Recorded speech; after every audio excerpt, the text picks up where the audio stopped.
هنيئا لنا جميعا يا الأخضر، شكرا لك ولكل ضيوفك. نهائي كان متوقع بأن يكون بهكذا سيناريو صعب وصعب جدا بالنسبة للمنتخبين الجزائري والسنغالي. بالله عليكم، من منكم كان يتوقع هكذا سيناريو قبل البطولة، قبل شهر، قبل 4، قبل 10، قبل سنوات من الآن؟ من منكم كان يتوقع بأن يأتي جمال بلماضي الخيار الأخير ويتوج مع كتيبته بلقب كأس إفريقيا هنا على أرض الفراعنة في مصر، على أرض طيبة فزنا بها في المرة الأولى على أرض الجزائر سنة 90.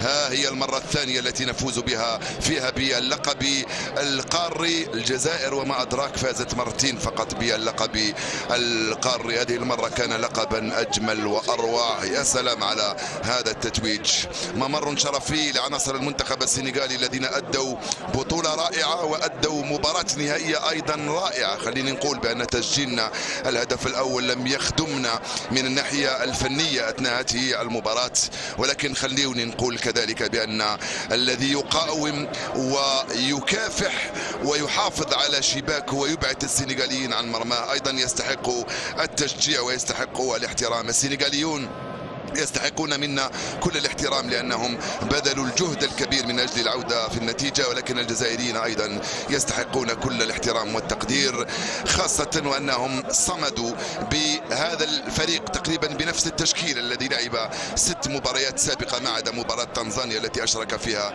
جمال بلماضي لاعبين آخرين. كنا نشاهد في علي سيسي مع أشباله في وسط الميدان وهو يحدثهم لمدة 7 إلى 10 دقائق من الزمن، كان يقول لهم من دون شك بأنكم اجتهدتم ولعبتم وفزت ووصلتم للمباراة النهائية وأديتم بطولة في المستوى، لأنه خليني نقول لو فاز المنتخب السنغالي اليوم لقلنا عليه بأنه يستحق الفوز كذلك بلقب البطولة. في مباراة اليوم المنتخب السنغالي خدمته أنه تلقى هدف مبكر فرجع في المباراة، ولكن على مدى البطولة نقدر نقول بأن المنتخب الجزائري هو أكثر استحقاقا بالنظر ل7 مباريات كاملة. ساديو ماني مؤجل تتويجه والذي توج بلقب دوري أبطال أوروبا يخفق في التتويج مع منتخب بلاده للمرة الثانية في تاريخ الكرة السنغالية. نتذكروا كانوا خسروا المباراة النهائية في سنة 2002، ها هم يخسرونها كذلك في سنة 2019 هنا في العاصمة المصرية القاهرة في بطولة جرت لأول مرة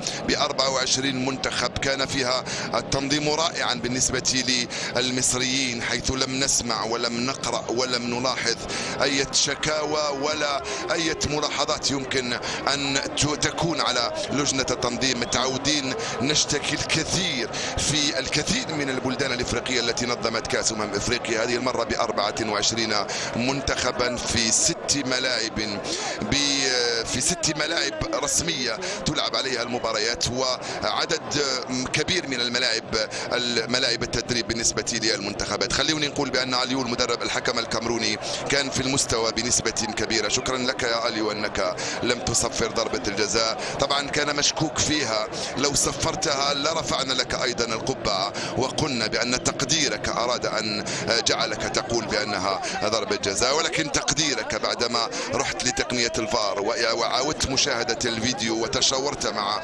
المساعدين تأكدت بأن عيسى مندي لم يرفع يده، عفوا عدلان قديورة لم يرفع يده. عدلان قديورة حاول أن يبقي يديه خلف ظهره، ولكن الكرة سبقته ولمست يده. طبعا لحظات تاريخية، أنا أتصور ما يحدث هنالك في الجزائر حتى قبل أن يشاهدوا حفل تسليم السيدة كأس إفريقيا، نعم نقول عنها صاحبة الفخامة التي سيتسلمها بعد حين ملوك إفريقيا بدورهم أصحاب الفخامة والروعة والبراعة والأناقة والقوة وكل الأوصاف التي يمكن أن نطلقها على شبان سيزفون إلى الجزائر كأسا كم كانت جميلة. كافحوا من أجلها بشكل رائع، كافحوا بالدموع وكافحوا بالعرق، واختلطت الدموع بالعرق بدماء جمال بالعمري التي كانت غالية علينا في هذه المباراة. كافحوا وفازوا بهذا اللقب بالقلب والعقل والنفس الطويل، بالروح الجزائرية الانتصارية التي لا تقهر عندما تقرر. نعم نعم، لا تقهر عندما تقرر وتعول، لا تقهر عندما تقرر وعندما تعول. وعندما تعود الجزائر إلى مكانتها الكروية فإن الكل أيضا مع احترامي يعود إلى مكانته. نعم، السعادة والفرح والحزن نعم، السعادة والفرح والحزن كما قلتها في المرة الماضية هي فواصل فقط لمراحل ربما ومحطات أيضا قد تكون عابرة. ولكن أرجوكم أكرر ندائي مرة ثانية لكل عشاقي المنتخب وعشاقنا والذين تعاطفوا معنا في كل مكان، أرجوكم أرجوكم أرجوكم مرة أخرى لا تبالغوا في الفرحة، خذوا بالكم في احتفالاتكم، احتفلوا بهدوء وافرحوا كما شئتم الليلة وغدا وبعد غد، لأنكم تستحقون هكذا فرحة. الجزائر تستحق كل الخير، تستحق كل الأفراح. الجزائر التي عانت وتألمت وتعبت وشقت رجالها ونساؤها اليوم والبارحة وقبل البارحة كذلك منذ عهد بعيد. الجزائر بلد الشقاوة وبلد أيضا الإنجازات الكبيرة جدا وبلد الجهد الكبير. أنا شخصيا أريد أن أركب صاروخ لأكون بينكم الليلة في رمشة عين الليلة لكي أحتفل معكم وأحتفل أيضا بين إخواني المصريين هنا، لأن الاحتفال مع المصريين أيضا له نكهة خاصة. صدقوني بأن الحفاوة التي وجدناها هنا في هذه الأرض الطيبة لا يمكن أن تتصوروها. أقول لكم لا يمكن أن تتصوروا هذه الحفاوة التي وجدناها هنا في مصر، سواء من إعلاميين، سواء من لاعبين، سواء من مدربين، وسواء كذلك من عشاق ومناصرين. احتفلوا في ميدان التحرير وفي ميادين مصر، احتفلوا قبل المباراة بشكل مبهر ورائع. نعم، كانوا في القمة عناصر المنتخب الجزائري، وكانوا في قمة إخواننا المصريين الذين وقفوا معنا منذ خروج مصر في الدور الثمن النهائي. طبعا التحيات المتبادلة مع ممثلي الدولة الجزائرية هنا في العاصمة المصرية القاهرة بفضل هذا التتويج المستحق. أنا لا أدري ماذا ننتظر، الأمور طالت، ولكن أكيد بأن الكثير من الجزائريين لن يصبروا ولن يتأخروا في الخروج إلى مختلف المدن إلى الشوارع لإقامة الاحتفالات والأعراس. كم تستحق الجزائر مثل هكذا احتفالات وأعراس. أنا أريد أن أقبل على جبين كل الشعب المصري الذي تعاطف معنا واحتضننا. أريد أن أقبل على جبين كل لاعب جزائري موجود في كتيبة جمال بالماضي. أريد أن أقبل على جميل جمال بالماضي وكل الإطار الفني والإداري والطبي الذين منحوا لنا هذه الفرحة الكبيرة جدا، هذه الفرحة الكبيرة جدا بمناسبة تتويج الجزائر باللقب القاري أمام السنغال الذي يخسره للمرة الثانية ونحن نربحه للمرة الثانية بعد سنة 90. منذ 29 عاما الجزائر لم تتذوق. سمعت رفيق صيفي يتحدث عن أجيال وراء أجيال لم تكن محظوظة لكي تفوز باللقب القاري. ليأتي الزمن على جيل آخر، أي نعم عانى، أي نعم تألم، أي نعم تعرض للكثير من التهديم والكثير من الانتقادات وحتى الكثير من التشكيك، ولكنه أثبت اليوم بأن الرجال هم أبناء الرجال، وبأن الجزائر عندما تحذف لها النقاط تصبح حرائر. معنى هؤلاء أبناء الجزائر من أبناء وبنات الحرائر الجزائريات اللواتي أنجبنا هؤلاء وأولئك اللاعبين الذين كانوا أبطالا فعلا، ليس فقط من الناحية الفنية ولا البدنية، كانوا أبطال بالدرجة الأولى بروحهم العالية، بإصرارهم، بعزمتهم. هذا سفيرنا، سفير الجمهورية الجزائرية في العاصمة المصرية القاهرة، الذي لم يبخل هو أيضا بجهده ولم يبخل بواجبه تجاه المنتخب وتجاه الجماهير الجزائرية التي يجب أن نتوقف عندها لنحييها ونشكرها. جماهير جاءت بالآلاف. أنا التقيت من الكثير من الجزائريين الذين جاءوا من فنلندا وجاءوا من المملكة العربية السعودية وجاءوا من أقصى من كندا ومن الولايات المتحدة الأمريكية من أوروبا كلها من أجل أن يشجعوا المنتخب الجزائري. لو لو شفتم كيف كانت أحوالهم في الأيام القليلة الماضية هنا في العاصمة المصرية القاهرة، لو تشاهدوا كيف هي أحوالهم في المدرجات وكيف ستكون أحوالهم في الاحتفال في وسطي القاهرة. نتمنى أن يكون كل شيء سليم وكل شيء في المستوى، أن تختلط الأعلام الجزائرية والمصرية وتكون الاحتفالات كبيرة وكبيرة جدا. إنه التتويج الثاني بعد النهائي الثالث وإثر 18 مشاركة للمنتخب الجزائري في نهائيات كأس إفريقيا. نعم، أذكركم بأننا سنة 80 لعبنا النهائي في نيغوس، خسرناه أمام نيجيريا. سنة 90 10 سنوات من بعد لعبنا في الجزائر العاصمة أمام منتخب نيجيريا وفزنا عليهم في النهائي 1-0. وبعدها انتظرنا 29 عاما، انتظرنا جيل آخر بل أجيال أخرى لكي نشهد فرحة أخرى مرة أخرى. أقول انتظرنا طويلا. طبعا مع نزول الرئيس المؤقت رئيس الدولة سيد عبد القادر بن صالح إلى أرضية الميدان للإشراف على تسليم كأس إفريقيا للاعبي المنتخب الجزائري، في حضور الوزير الأول المصري، في حضور إنفانتينو رئيس الاتحاد الدولي لكرة القدم، وفي حضور رئيس الاتحاد الإفريقي لكرة القدم. طبعا الفرحة كبيرة وكبيرة جدا مشاهدي الأفاضل بالنسبة لكل الجزائريين في كل مكان. في نهاية المطاف الحفل سيقام في هذه اللحظات التاريخية التي تبقى في ذاكرة الأجيال والأجيال التي ستلد. سنروي لهم حكاية جميلة ورواية جميلة. كم كانت رائعة حكاية الجزائريين هنا في القاهرة، كم كانت رائعة حكاية جمال بالماضي وكتيبته. ثلاثي التحكيم الكامروني يسعد في هذه اللحظات مشاهدي الأفاضل لتسلم ميداليات المشاركة والإشراف والتحكيم في هذه المباراة النهائية. خلوني نقول بالرغم من كل الشكوك وبالرغم من كل ما قيل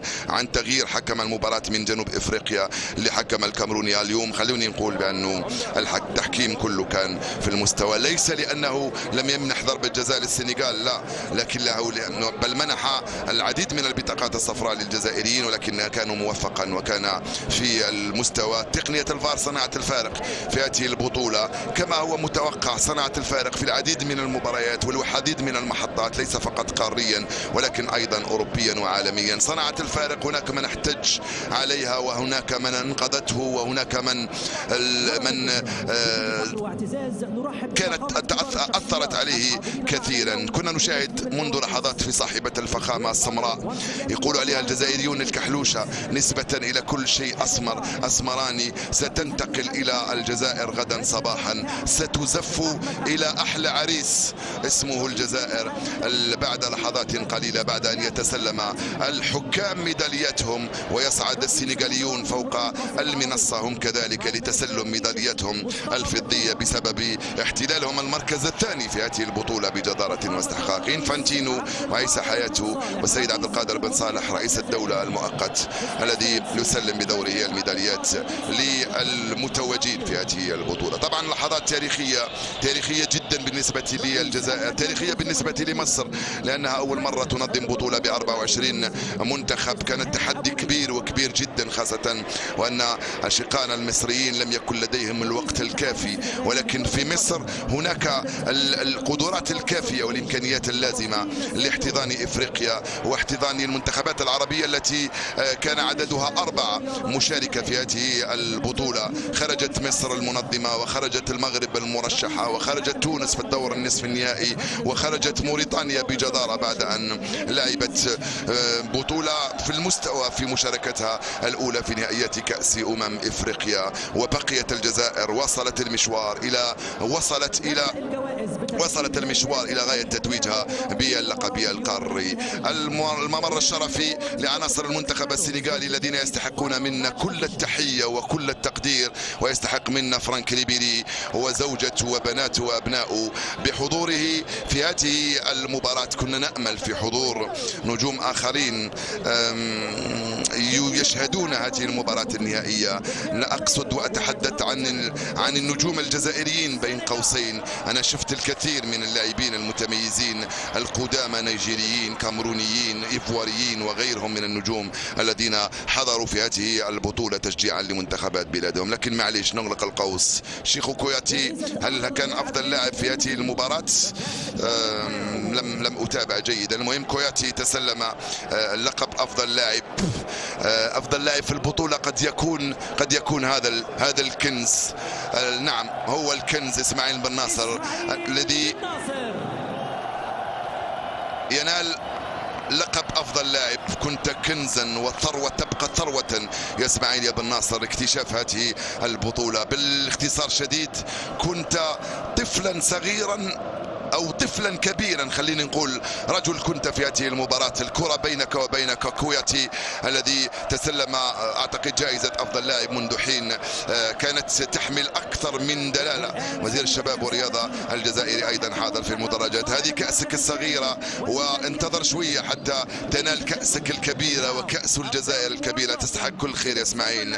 كثير من النوادي تتهافت على لاعب نادي إمبولي، ما نساوش بأنه هذا ابن مدرسة أرسنال الانجليزي الذي لعب بطولة ولا اروع، كان واحدا ان لم يكن افضل لاعب. انا بالنسبة للمنتخب الجزائري عندما اسأل عن افضل لاعب افضل ان اقول بان افضل لاعب هو جمال بلماضي. نعم جمال بلماضي هو الافضل لانه هو القائد الكتيبة، هو الذي صنع هؤلاء، هو الذي اعاد اليهم الروح، هو الذي اعاد الثقة بينه وبينهم، الثقة الى نفوسهم، الثقة الى بعضهم البعض، حتى صنعنا مثل هكذا ملحمة. نعم ملحمة سنرويها للاجيال الصاعدة. سنقول لهم بعد 10 20 30 سنة بأننا ذات يوم وذات شهر من شهر يوليو، شهر الاستقلال في الجزائر، يوم جمعة من أعظم أيام الله في أرض مباركة هي أرض مصر. تمكن الرجال، تمكن الأبطال، تمكن اللاعبون الجزائريون من التتويج باللقب القاري. تحية حارة جدا جدا جدا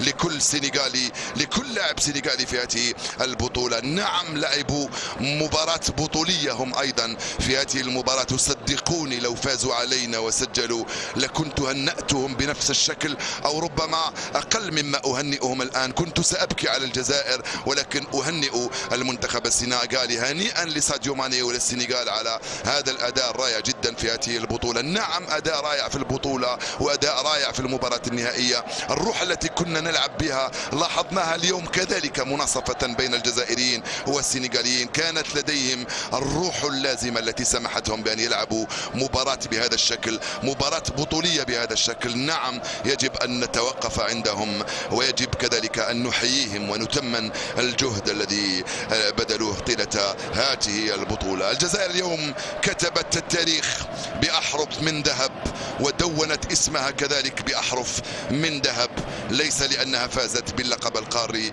ولكن لأنها فازت بهذا الشكل وبهذه الروح وبهذا الإصرار وبهذه العزيمة وبهذه الروعة التي فازوا بها في مبارياتهم. الجزائر هي المنتخب الوحيد المنتخب الذي لم يخسر في هذه البطولة في 7 مباريات. نعم تعادل أمام كوت ديفوار وفاز بضربة الترجيح. ماذا تقول يا إنفانتينو؟ ماذا تقول لأليو ساري؟ قل له بأن جمال فاز عليك، أنتم ولدتما في نفس السنة تقريبا، بينكما يوم واحد بين أليو سيسي وجمال بلماضي. حكاية غريبة. وبعدين ترعرعا وتربيا في نفس الحي في فرنسا ولم يلعبا سويا، ولكن مشوار كل واحد منهما كان في اتجاه الكرة، كان في اتجاه إثبات الذات من قبل الكثير من المغتربين، ليسوا فقط من الجزائريين والمغاربة والتوانسة ولكن أيضا من كل الأفارقة الذين يوجد منهم الكثير من اللاعبين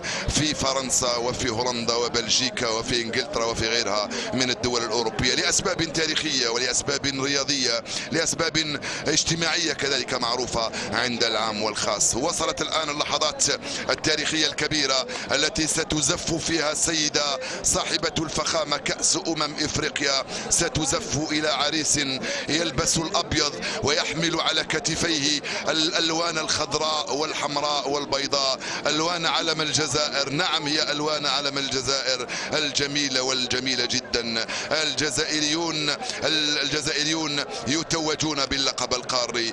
جزائرنا يا مطلع المعجزات ويا حجة الله في الكائنات ويا بسمة الرب في أرضه ويا وجهه الضاحك القصير رسمات ويا لوحة ويا قصة ويا صفحة ويا أسطورة. النشيد طويل وطويل جدا، ويا ونختمها بشغلنا الدون الورى وملأنا الدنا بشعر نرتله كالصلاة.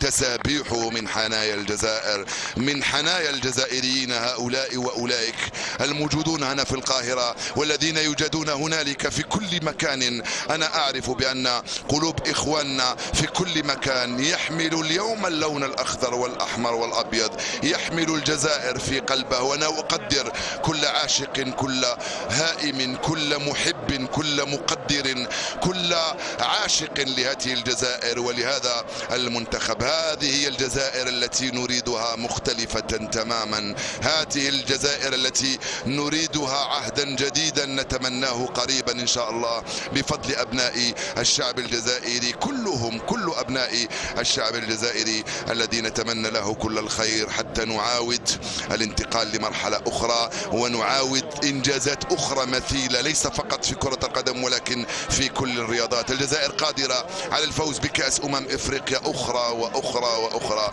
والفوز بالكثير من الألقاب. شكرا عدلان قد، شكرا بالماضي العنيد، شكرا عطال الغزال، شكرا زفان الشجاع، شكرا رامي بن سبعين الشجاع أيضا، شكرا بالعمري قلب الأسد دماؤك الغالية جدا، شكرا مندي العليق، شكرا عدلان قديور الغول، شكرا بالناصر الاكتشاف، شكرا في غولي العنيد، شكرا بليلي الفنان وبنجح السم القاتل ورياض القائد المغوار مفخرة الجزائر. شكرا لصغيرنا ومبدعنا آدم الناس، شكرا لهدافنا إسلام سليماني، شكرا لمن اختار اللاعب لوطننا أندي دلور محمد أندي دلور.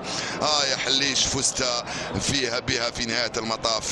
شكرا لك ولطهرات الذي دخل في الاحتياط، حليش الذي لعب أعتقد 6 بطولات إفريقية لم يسبق له الفوز. اليوم يمكن أن يعتزل، يمكن أن يرحل، يمكن أن يقول خلاص. رياض محرز بعد تتويجات رائعة بلقب أفضل لاعب في إنجلترا، بلقب أفضل لاعب في إفريقيا، بألقاب الهداف والدوريات والألقاب في إنجلترا كذلك، هو يتوج بالسمراء صاحبة الفخامة بكأس إفريقيا. شكرا أيضا لكم أنتم كل الإطار الفني وكل الإطار الإداري وكل الإطار الطبي، كل الذين رافقوا جمال بالماضي في هذه الرحلة في هذا المشوار. بالله عليكم الرئيس وهاب مبولحي منذ 20 مايو دخل في تربص في سيدي موسى، تعرفون بأنه خرج من إصابة ودخل إلى تربص جوان يونيو ويوليو، شهران وهو غائب عن أهله، شهران وهو يحضر لهذه المنافسة. كيف لا يفوز باللقب؟ عناصر المنتخب الوطني هنا في القاهرة منذ شهر تقريبا، نعم منذ شهر، قبل ذلك كانوا في تربص. رياض هدفك لن أنساه، أمرتك بأن تضعها في الجول، حطيتها في الجول يا رياض، سمعتني؟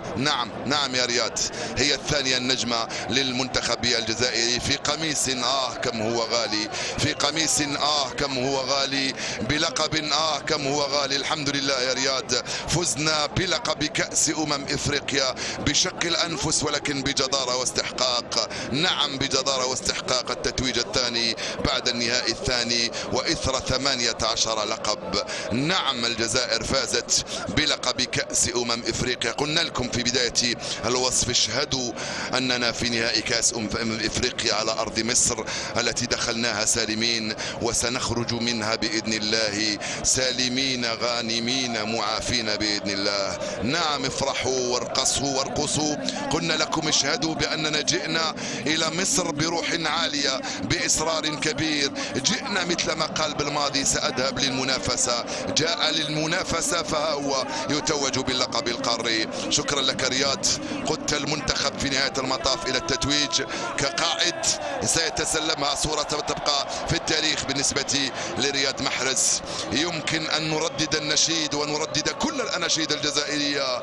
السيدة صاحبة الفخامة تسلم لصاحب الفخامة رياض محرز، الفوز يتسلمها. انتظروا قليلا، أنا متعود، سأوضح لكم كيف نحتفل، كيف نرفعها سويا. نعم، كيف نرفع هذه السيدة سويا. نزفها هنالك إلى الجزائر، نزفها هنالك إلى غزة وإلى الأراضي الفلسطينية وإلى كل أرض طيبة في هذه المعمورة. يا رياض ارفعها وخلصنا، يا رياض ارفعها وخلصنا، يا رياض ارفعها وخلصنا. تحيا الجزائر، تحيا الجزائر، تحيا الجزائر.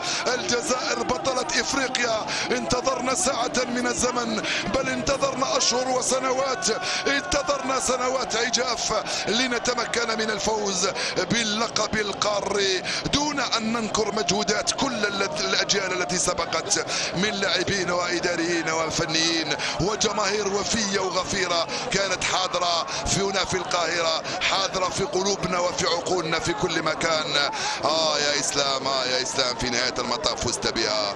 يا إسلام، في نهاية المطاف فزت بها. أيضا أنت عانيت الويلات يا إسلام سليماني. اشهدوا أيها السادة بأننا حضرنا هنا إلى القاهرة وفزنا باللقب القاري. نعم، فزنا باللقب القاري وتوجنا بجدارة واستحقاق أمام منتخب السنغال الذي كان بدوره رائعا. نعم، كان بدوره رائعا. الصور ستحفظها ألبومات وسيحفظها التاريخ، وهذه الصرخة الواحدة الموحدة سيبقى يحفظها التاريخ. صرحة أبطال، أبناء أبطال توجوا باللقب القاري للمرة الثانية في التاريخ. شامبيوني شامبيوني شامبيوني. أبناء الاستقلال لا يخسرون في شهر الاستقلال. نحن نعرف بأنهم لم يخسروا ولا يخسرون في شهر الثورة، شهر نوفمبر. ها هم يفوزون في شهر الاستقلال. أيام مباركة في جمعة مباركة على أرض مباركة طيبة هنا في العاصمة المصرية القاهرة. برافو برافو برافو. شكرا لكم على كل هذا الجهد، شكرا لكم على هذه الفرحة التي ما بعدها فرحة. أكيد سنفرح في الأيام القليلة المقبلة بإذن الله. مزيد من الصبر، مزيد من الثبات، مزيد من الجهد، مزيد من الإيمان بقدراتنا والإيمان بالله. سنحقق المعجزات. الجزائر تستحق أن تكون في هكذا موقف، والشعب الجزائري يستحق. يا أيها الصغير يا عطال، ملكت قلوبنا يا يوسف يا عطال. سلامات إن شاء الله. شكرا لكم مشاهدي الأفاضل. اللسان يعجز عن التعبير ولو أنني قلت تقريبا كل شيء. شكرا وبرافو، ألف مبروك والسلام عليكم. ستكونون هنالك بعد فاصل بعد هذه الصور مع زميلي الأحمد البريش.